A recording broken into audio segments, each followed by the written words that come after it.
There is kind of the stigma out there that if people are experiencing homelessness, it was somehow their fault, they made bad choices. In our experience, I would say that that is most of the time not the case at all. So we work with a lot of families and they are working. They are employed full time. And the salaries that people are making or the wages that people are making is just not enough to cover their basic needs. In the past few years, we're seeing that housing is no longer affordable. If there's one little setback, if the kid is sick for a week and they miss a week of work, if their car breaks down and there's a car repair, these are just things that begin to become a domino effect within the household. We believe that you are strong by design, and you were made in God's image to have a strong body, mind, and spirit. You're listening to the #1 Strength and Health Authority podcast in the world. So let's get ready to unlock your potential and transform your life in today's episode. Welcome to the Strong by Design podcast. I'm your host today, Coach Tonya Fines. And with me, I have Tammi from Dawning Family Services. Now, if you've never heard of Dawning Family Services, this is really going to, this show is really going to blow your mind because this is an organization that's doing some fabulous things here in Tampa Bay. I'm not going to do any spoilers here. I want you to hear straight from Tammi what all they're doing.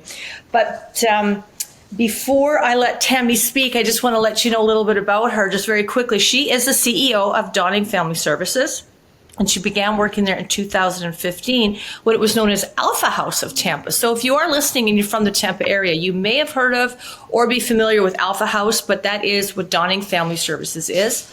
Tammi holds a master's degree in social work, focusing on macro systems and nonprofit management. She also has a master's degree in teaching English as a second or other language. So Tammi, welcome to the show. Thank you, Tonya. I'm excited to be here. I'm excited to have you. Now, we connected, we've been going back and forth trying to get you on the show. It's just been, I've been away, then you were sick. So we're finally getting the show done, which I'm really excited about. But I connected to you through Jamie, who I met at a networking event. And when I heard his little quick pitch when they go around the room and ask you to introduce yourself and what do you do, my ears instantly perked up because what you guys do and what you're involved in is a cause that's very near and dear to my heart. So before I say any more, Tammi, tell us what Dawning Family Services is and what you guys are doing. Sure. So Dawning Family Services, Tonya, as you mentioned, we used to be Alpha House of Tampa. And in 2018, we rebranded as Dawning Family Services and expanded our mission. So we work with families with minor children in the household who are either experiencing homelessness or at risk of becoming homeless.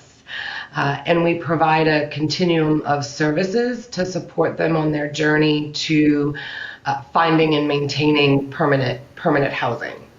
Right. Now, this is really wonderful because the homelessness crisis, I'm going to call it a crisis, is something that, homelessness has bothered me my whole life. I never felt scared. it really bothered me. Like from a small child, it bothered me. I could not figure out how people could be on the street or without a home. I was one of the lucky ones. I had a home and a family, so I was very blessed. So it's something that's always bothered me. And you'd sent me some notes here about Dawning last week, and I was going through and I was just completely blown away by how well structured, how you've got things structured and set up. Because what I'm looking at here is basically an action plan that is really set up to help people get out of homelessness and actually be successful. You're not just handing out, here's some money, here's some food, here's some help, here's some financial aid. You're actually providing services to help people get back into life, which is really phenomenal because we are talking about families. You guys deal, your niche is families. And I don't think a lot of people understand, or shouldn't say understand, sorry if I offended anybody. I'm wondering if people when they're walking down the street or they're out and about in their community and they see that person, sitting on a park bench and, doesn't smell very good, clearly needs a bath, has, the stereotypical homeless individual. But beyond that, there are families with small children that are going to school, and they are homeless. They are living in cars or, squatting in places wherever they can find, where the family can find something. So, can you talk a little bit about how that is a problem in our area? The fact that families that are homeless is something that is going on and is very real, particularly in Tampa Bay. Yes, I think, we work, specifically in Hillsborough County. And I think family homelessness is often hidden from what the public sees. And it looks very different than kind of the stigma attached to homelessness or the beliefs people might have or the myths that are out there. So in working with families, we find that oftentimes they really are hidden from view. There is a concern for families that if they're experiencing homelessness, that they're going to get in trouble with Child Protective Services or possibly get in trouble with the law. So this causes much more of a trauma for the family because they're afraid to come for help. They're afraid to seek services because there is a concern, whether founded or unfounded, depends on the situation, but that they're going to get in trouble.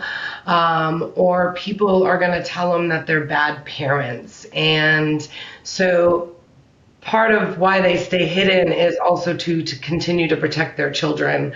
If they're school-age children are not always nice. And so it's really hard for children who have been identified as homeless in the school system as well, because they often face a lot of ridicule and bullying. And so there's this tendency for parents to keep this a secret, to protect their family, to protect their children. So it oftentimes makes it harder for them to come forward and ask for help.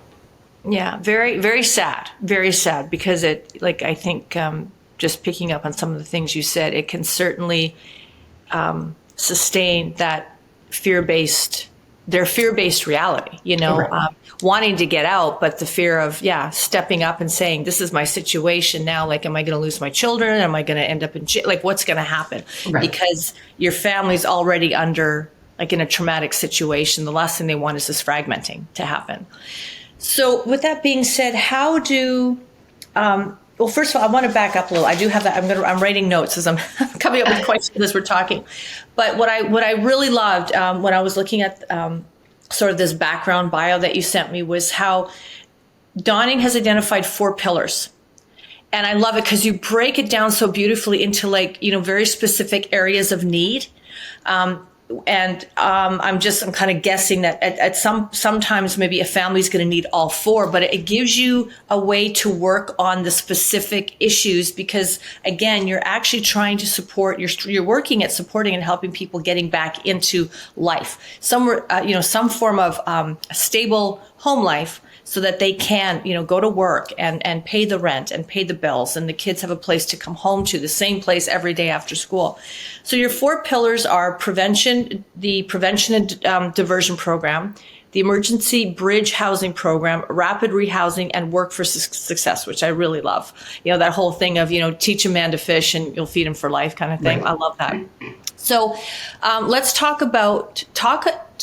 with us about what the prevention and diversion program focuses on. The prevention program is one of the newest programs to our agency and was set up 2 years ago because we identified that there's a large population of families that are at risk of becoming homeless.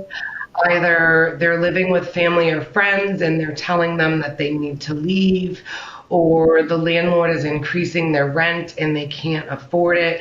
So for various reasons, families might find themselves kind of at the brink of homelessness. And within the community, for those families, it's really hard to tap into services. So if you're not yet homeless, you're not able to access a lot of the homeless services that are available in the community. And so oftentimes these families needed supports. They needed help trying to navigate complex system. They needed someone to help mediate between them and the landlord to see if we could come to a rent agreement that was affordable to the family. And we provide case management services with our homeless prevention specialists who will work with the families to step in and try to help them find alternative housing options so that they don't enter into the homeless system, so that they don't have to move into a homeless shelter or end up living in the streets, because that's a really traumatic experience for a family to face. And so we're looking to step in before that happens to help these families either maintain their housing if it's safe and possible, or to obtain new housing. And the hope is that there would be a seamless transition from one place to another so that they're not falling into homelessness. That's wonderful. That's really, really wonderful. Because if you can interject before they become homeless, then that's one less family that's ending up on the street. So it's kind of like trying to get ahead of the curve a little bit. Right, exactly. And we were really excited to be able to offer this program.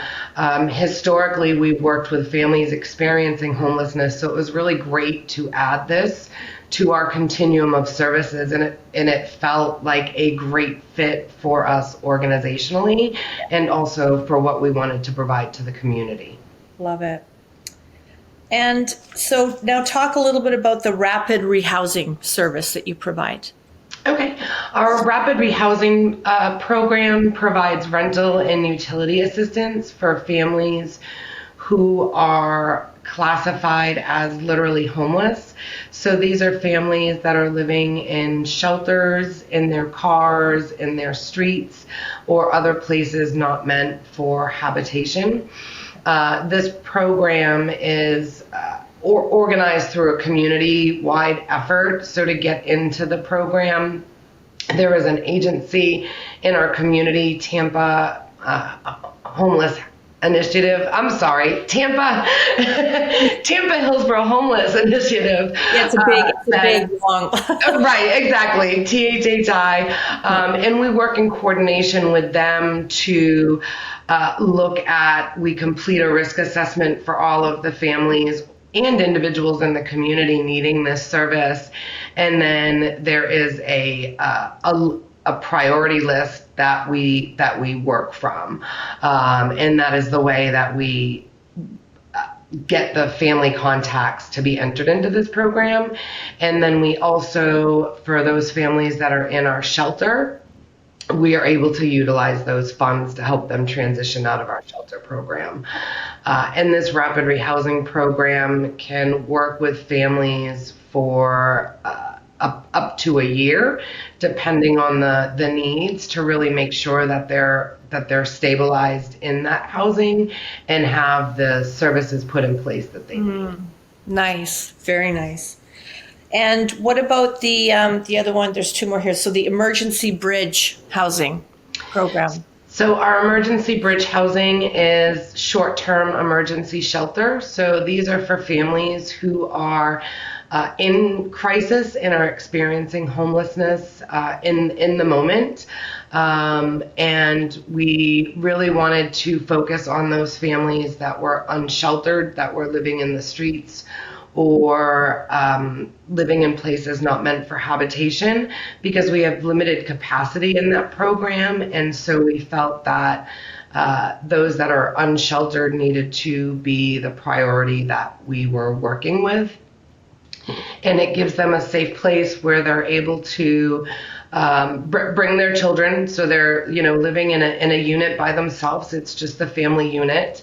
and it gives them time to stabilize while they're focusing on ending their homelessness. Our program uses a housing first approach, and that is the philosophy and our belief that housing is the number one need for family stability. And so we work quickly to move them into their own housing. And then we work on what other services do they need. Do they need medical care? Do they need counseling? Do they need to enroll their children in school? That's not to say that if a need comes up while they're in shelter, we ignore it. But, certainly we understand that sometimes it's really hard for families to focus on gainful employment if they don't know where they're sleeping next. And so it really is our belief, let's get them housed and then wrap them with the services that they may need. Right. And every family has unique needs. So, they need different things. Some of them need short-term assistance. Some of them need longer-term assistance. It really just depends on the family dynamic and what's happening within the household. Yeah. No, absolutely. Absolutely. So that brings me to that last pillar on the sheet here, which is work for success, which I love. When I read this, I'm like, I love this, because this is really what, for me, all of it's great, but this for me is what's giving, this part gives them power. This helps give them some power back in building their life back up. Yes. So the Work for Success program is also a new addition to our agency and started in 2021. And we felt it was important to have our own internal employment program, because we really understand the needs. Like, our specialty is families experiencing homelessness, and a lot of mainstream employment programs are going to have requirements or protocols in place that don't necessarily work with the families that we're working with. And so understanding homelessness, the employment program works with them based on what they need. So we don't necessarily have a 6-week workshop where they have to come every Tuesday night in order to continue to participate. For a lot of the families we're working with, that just isn't going to work. And for families that are looking for employment but are sleeping in their car, it is really difficult for them to be able to do that.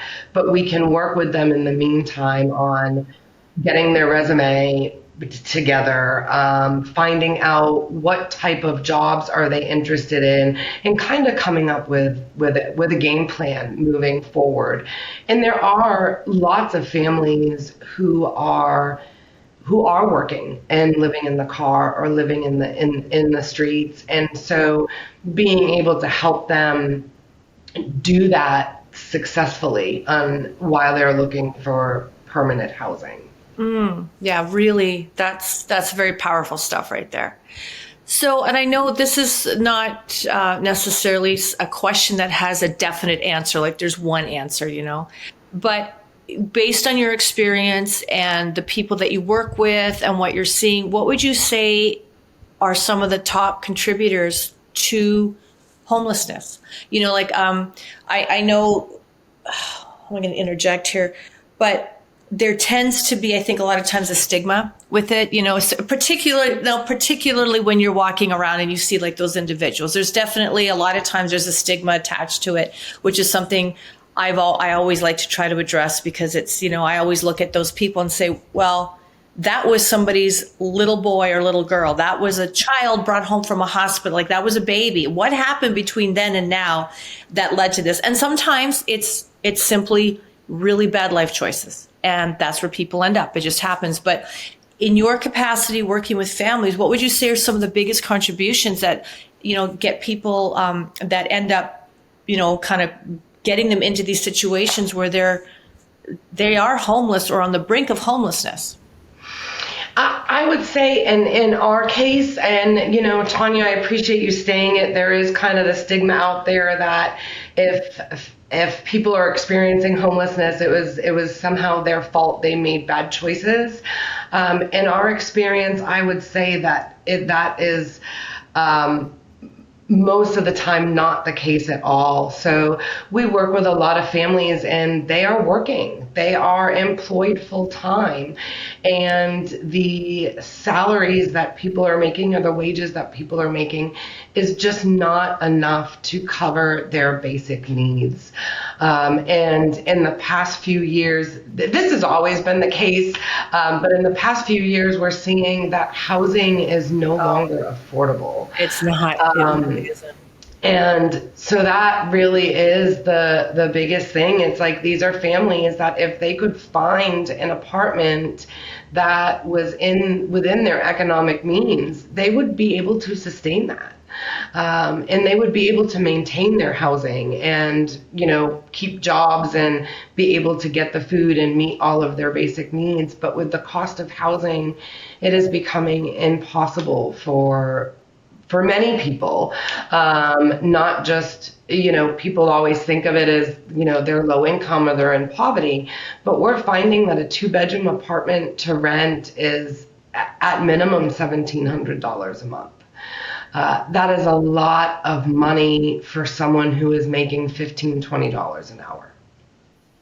So trying to make that all happen, if there's one little setback, if the kid is sick for a week and they miss a week of work, if their car breaks down and there's a car repair, these are just things that begin to become a domino effect within the household. Right. So you taking a family that's already trying very hard to make things work. And life happens. I mean, we're not talking major life, global, catastrophic, but life happens. Children get sick. A parent has to stay home, or, you get sick and you can't go to work. Like, life happens and there's no breathing room. There's no buffer for these families. Right. Right. When your means of income are already stretched thin, it's one small step. And most families, most people are living paycheck to paycheck. Yeah. And so when there's a dip in that, you get behind, and oftentimes it's hard to get out of that. Yeah. Yeah. It's just kind of like the Rolling Stone. Right. It just, so, when it comes to families, because again, you talked, you very well spoke about how, you spoke very well about how, when it's a family, there's the fear of, I don't want to lose my children. I don't want to get in trouble with the law. I'm trying really hard, but here we are, we're at this point, what, how do you either find the families? How do they come to you? Because it is hard. It's when things are going well, and something happens, it's hard to ask for help. It's kind of like human nature. It's hard to ask for help. We want to be able to do it on our own. But then you take that situation, which is very special, very unique, a lot of trauma, a lot of fear. How is it that they're able to come to you or that you approach them? How can you get in there to help and sort of help break that cycle and get these people back on their feet? I'm just wondering, what is it that makes it not possible, because it's possible, but less fearful for them to either reach out, or is it, do you have people coming up, knocking on the door going, we need help? Or are you guys out there finding people, So people come to us through all different means. Some of them are coming to our property and knocking on the door, as you said. We have our website set up so that people can fill out a request for help form. So it provides a little anonymity. Up until we start working with them. And then we get phone calls. We also have local service providers that reach out to us because they might be working with a family and will call to see if we can help provide services. We have great relationships with the hospitals in the area. So oftentimes the hospital social workers will call and reach out to us because they're working with a family who they know is either going to be leaving the hospital, going into a homeless situation, or they're leaving the hospital and going back into an unsafe situation for various reasons. So getting the referrals has never been a concern, but lately we're experiencing such a increase in the volume of requests for help that we get that it's being able to connect with all of those families. Most of the time our programs are functioning at capacity, and so when families are reaching out to us, we might not be able to provide them services, but we always try to make a connection and provide them with other resources in the community that may be able to help them. And that is getting harder. It's one of the things we pride ourselves on. If someone comes to us for help, we don't just say, sorry, we're at capacity, and hang up the phone. We tell them, we are at capacity. What other needs do you have that we might be able to assist with, or where can we refer you to? And that is, a service that we provide, and it feels important to us to provide that, but it's getting more and more difficult to have those personal conversations with everyone that is looking for assistance, just because of the sheer volume of requests for help that we get.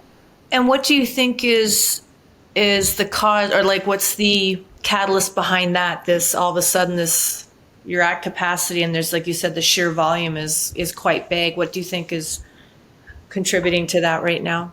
I would say the housing crisis. Not having affordable housing, whether that's rental stock or houses to buy, and that drives up supply and demand, and so it's driving up prices. Also the rate of inflation. So I heard the other day on the news that Tampa is the number 9 in the metropolitan areas for rate of inflation, and so it is hard to keep up with the increasing costs for everything, whether it's food, gas, people's electric bills are doubling. Oh my gosh, yeah. And there's lots of families who are facing homelessness for the first time because it's just, people aren't able to keep up. I think everyone is really struggling to keep up. And the price of eggs hits $4. I know, eggs is like the big conversation topic right now in town. Right. But even some of the basics, I went to buy my nephew mac and cheese the other day, and I was surprised it was $2 a box. It's like this.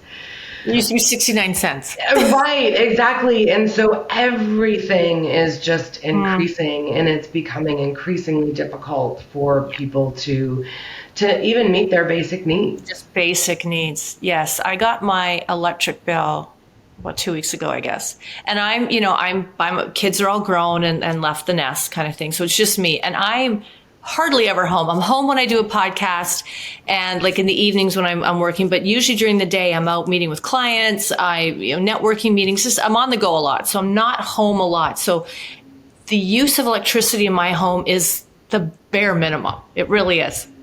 And I got my electric bill the other day and I almost had a stroke. I was like, that's double. That's double what it was last month. And if anything, I've been home less because I've actually been traveling a lot in the last 6 weeks. So I haven't really not been around. So I'm like, is somebody living? Is there like a family of 9 that's staying here when I'm not? It's like, what's going on? What's going on? But when I saw that, I got sick to my stomach. I thought, that is double. How is that possible?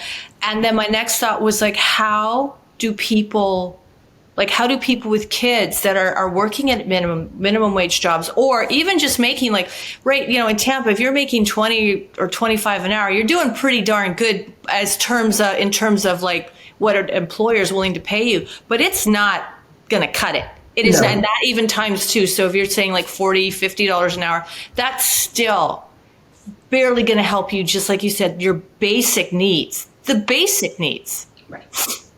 It's sad. It's very sad. And that was my thought. I was like, how do families that are just, doing their best. How are they doing it and feeding children? And then my second thought was, how do, those kids young coming out of school or university that want to get into life and start something, how do they start it? Like, I mean, I don't know how you do it. So when it comes to a family and you're trying to keep yourself from getting on the street, it would be incredibly difficult, like really challenging. Because like you said, one thing, somebody gets sick, and that just will set you back months and months. So very sad. How many families would you say you're helping right now? Right now, oh goodness, I don't know how many we're helping at the moment. I think usually within all of our programs, at any given time, it could be, up to 60 families at a time. Okay, wow. And would you say 60 families, like right now with your staffing and resources and stuff, is 60 families kind of your top limit, or what's okay? Yes, 60 families would be would pretty much be our top limit. Right. Now, where does the support for you guys come from? Like, I mean, all of it. Like, where does it, in terms of any of the help and the resource, like how does Dawning fill its toolbox, and from where and how does it do that to help these families? In terms of funding? All of it, funding, support, like all of, like how do you guys do what you do? Where does the support come from for you to be able to run these programs and help these families? So a lot of our funding comes from federal grants, local grants, family foundations, and then of course private donations, corporations, and our special event. We are finding post-COVID that a lot of our funders are funding at a level that's lower than pre-COVID. So funding is getting more difficult to gather. And that's why we're trying to do a lot of awareness, because we're really going to become dependent on corporations and individuals to really come together as a community and support the families within our community that are experiencing homelessness or at risk of homelessness. And, outside the funding, we do a lot of training with our staff. You asked about the toolkit. So training, we're always doing research on what are the best practices. Are we doing best practices? What is a lot of the funding that we get comes from HUD, maybe not directly from HUD, but it, gets funneled down to us. And, they are a large federal agency. And so they often have the funds to kind of do the research on what are the best practices and how do we best serve our families. And so we're always looking to make sure that our services are in line with that. So making sure that our staff is able to get the training that they need to help these families. And also making sure that our staff feels supported, because the work we do is difficult. It can be very taxing. It is sad. It's often sad and frustrating to see what families are going through and what they're experiencing. So to kind of make sure that we keep our toolbox full, we really need to make sure that, staff is well supported as well, so that they can continue to carry on the work that they do. Okay. Now, what about, do you have volunteers? Do you guys take volunteers? Yes, we do. We do have different volunteer options at our agency. We have needs. A lot of the needs that we have are somewhat administrative tasks. Like, we would love for volunteers to come in and help us with some of our programs or workshops. We also have a food pantry, and so we look for volunteers. It's a small food pantry to kind of help those in an immediate need or immediate crisis, kind of helping us organize that and keeping that full. Yeah. And then we have volunteers who are they might be part of a larger organization or a place of worship, and they help us by doing different drives, food drives, or drives for linens, towels, to help us, kind of keep our shelter continually stocked with the basic kind of comforts of home when our families are in our shelter programs. Okay, good to know. And we'll get all of, for those of you listening, if you're listening and you're thinking you want to get involved or help out somehow, we're going to, towards the end of the show, I'll get you to just tell us all the places we can find you. But we'll also include it in the show notes for those of you listening. So it's not like if you don't hear it or you're driving in your car, you can still get it. People can go back and look. Go back and look, absolutely. So I wanted to, you gave me some statistics here on Dawning Family Services, like your 2022 achievements. And I want to read them out because I was really impressed. So for anybody listening, or because I think sometimes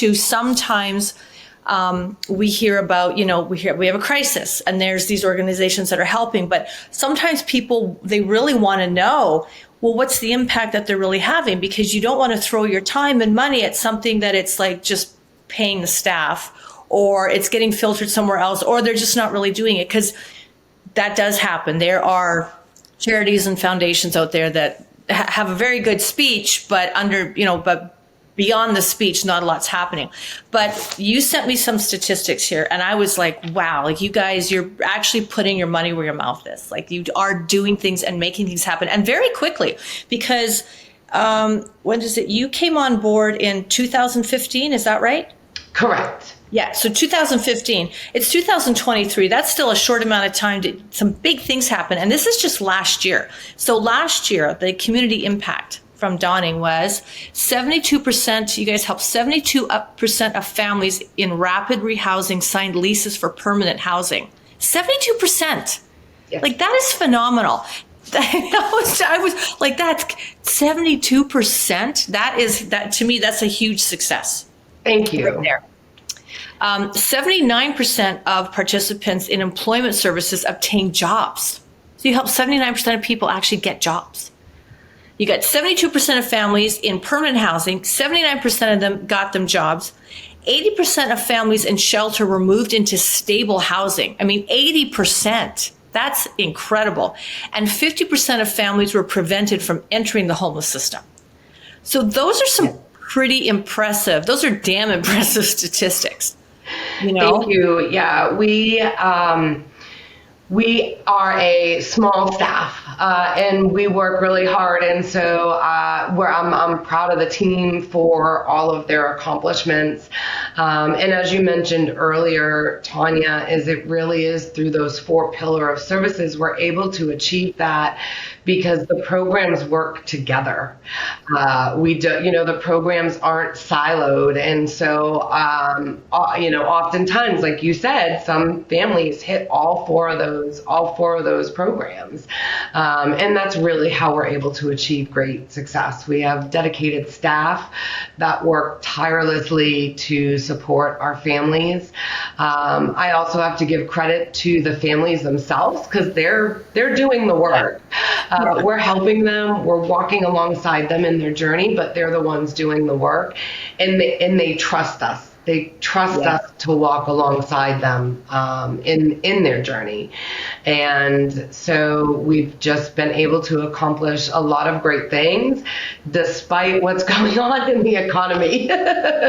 Yeah, it's not an easy time for most of us, for most people, but for those that already have challenges and are struggling, which I think is a lot. Right. It's just it's a really different ball game right now. Yes. Everybody's feeling it, so I can't imagine treading water at that pace constantly, just trying to keep my family together. Right. And a roof over our heads. So now I was going to ask you, I know you can't, there's a whole confidentiality thing, but are you willing to or able to, can you share a story with us? Maybe is there a story that kind of sticks out to you, that's kind of stuck with you? a success story? Anybody that, without telling us who they are, but just giving Right. I understand. And usually if we share anyone's story, we've made sure that the family is okay with us with us doing that. So, but it's always hard when you say share a story, because it's which one do we pull from? So one of the examples I can give you is, one of the families that was moving through our prevention program. So this was a young mother who had one child, and she was living with her mom, her son, and 3 of her siblings. And things were fine between the 2 households. They were making ends meet and able to pay bills. There was times that this young woman wanted to leave because she didn't feel it was the best situation, but for the time it was working for her and her son. At one point, the mother, the young woman's mother, was incarcerated, and this young woman then had guardianship of her 3 siblings. So she was 25 years old, and her siblings were, I know one was a teenager, one was 15, I believe one was around the age of 10, and one was the age of 7. So at 25 years old, she is now taking on a caregiving role of not only her young child, but 3 of her siblings. Unfortunately, because of the loss of that second income, she wasn't able to keep up with the expenses of rent. Our prevention program was already working with that family because we were trying to help stabilize them before all of this other happened. At one point, she was evicted from the apartment because she was behind on rent, losing that income, and was going to end up living in her car. Because she was involved with our prevention program, we were able to assist her and get her into a hotel and assist her with paying the hotel so that the family would not end up in the streets. This young woman worked day and night to make sure that her siblings and her son were supported and had what they needed. While in the hotel, we were helping her pay the fees for those. So all of the money she was making, she was saving. Within an 8-week period of time, we were able to help her find an apartment that she was able to move into. Because she had been working so hard and saving her money, some of the move-in costs she was able to pay on her own, which was extremely empowering that she was able to do this. And then we were able to access some funds through the Children's Board of Hillsborough County to help her with the other portion of the move-in costs that she just wasn't able to come up with. Mostly because moving into an apartment these days is $6,000, out the gate. Yeah, first month, last month, and you're damaged. So there you go. Right. Yeah. And we didn't want her to deplete all of her savings because she was going to get into this housing, and we wanted to make sure she had that safety net. So this young woman did move into this apartment. She got legal guardianship of her siblings. And so she's living in this apartment with her son and her 3 siblings, and has a job that will allow her to maintain that household. And we were able to connect her with services that would help her with what we call kinship care. So when you take on guardianship of a family member, there's organizations out there that will help you. So we wanted to connect her to the resources that specialized in that. because again, kinship care isn't our specialty, so we wanted to make sure that she had the supports in place, because it's not going to be easy. It's going to be really difficult to be 25 and trying to take care of a 15-year-old. So who's your sister? Plus just the services those children might have, having a parent who is incarcerated. Yeah. So. Yeah. Wow, that's amazing, but it's so nice to hear, and nice to hear her commitment to the whole process too, because I can't imagine 25 and having all of that. That's a lot. It is a lot, and so again, this is also an example of at what point could we say to that young woman, this was because of decisions you made. It wasn't. It wasn't. It was circumstances beyond her control. And at the time of, several different major life-changing events, her standing up to care for her siblings, her son, and, being committed to providing them a safe and stable home. Yeah, that's wonderful. So, Tammi, where can people listening, where can they find you? Where are all the platforms, places they can go to find you if they want to either learn more or actually reach out in terms of how can they help and contribute and support what you guys are already doing? Sure. Where can we find you? So our website is dawningfamilyservices.org. So the full agency name written out. Mm-hmm. We are also on Facebook, Twitter, and Instagram, and the handle for those is also Dawning Family Services. So people can find us on social media or through our website. Wonderful. Well, Tammi, thank you so much for being on the show and telling us about Dawning and what you guys do. I think what you're doing is wonderful. I really, really do. And like I said, the statistics speak for themselves. If you guys are able to do that, help in that big a way, then what you're doing is really working. So I thank you so much for your contribution to Hillsborough community, and you're making your mark in terms of doing something about this crisis of homelessness, particularly with families, because it's incredibly sad. I mean, it's sad no matter what, but there's something extra sad for me, anyways, when you're looking at families and children being involved and all of that. It's terribly devastating. So, thank you for what you're doing to save the family unit. Because that's really what it does. It saves the family unit. So, thank you again, and thank you those of you that joined us today and listened. I hope this show really impacted you, and I hope it's got you thinking about this crisis, whether you're in Tampa, Hillsborough, Pasco, or whether you're listening from some other state or even country. I hope it's got you thinking about the impact of, homelessness on families, and, what organizations are there in your community that are helping, and how can you be a part of that solution so we can save families, because our community rests on the strength of our families. We need our families, and we need to keep. And Tonya, if I could just leave you and your listeners with this, because it was shocking for me to hear this.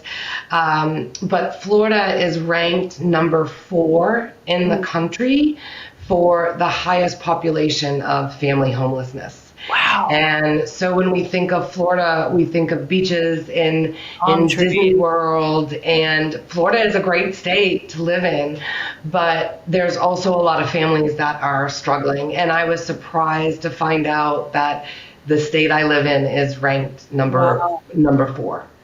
There you go, folks. We need to do something about that number. We Yes. need to change that number, and it's going to take all of us to do that. So I hope you will, after hearing the show, I hope when you have a moment, you will look, get on your computer or your phone and take a look into what Dawning's doing and other services in the community, and be a part of the solution.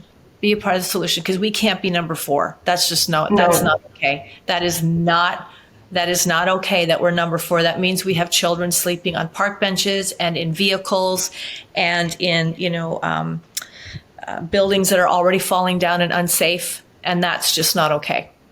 That's not okay. So we need to do something about it. So that's my challenge to those of you listening today, is to step up and let's be a part of making some really amazing change here in Tampa and in Florida. And let's get out of number 4 spot. Yes. Let's just get off the chart altogether. Let's be number 50. Yeah, let's be at the have bottom. the lowest. Let's be at the bottom. That's a good list that we want to be on the bottom of. Right, exactly. We don't want to be at the top of that list. We want to be at the bottom. So again, thank you, Tammi. Thank you so much for sharing with us today. And thank you so much for what you're doing with Dawning. I can't wait to have you back on the show and find out more, in a couple of months and see where things are at and how we're getting out of that number 4 spot. That's the goal, get out of number 4. So thank you again, Tammi. And for you listening, if you liked our show, please give us a 5-star review and share this with somebody that it'll also impact, and hit them in the feels, because I think that's where this one goes. It goes right to the feels. So take care, everybody. Coach Tonya here. Can't wait to talk with you again. Thank you so much for listening to the Strong by Design podcast. If you found value in today's episode, please subscribe so that more people can find out about our show. Plus, you don't want to miss any future episodes with the amazing guests and topics we have lined up for you.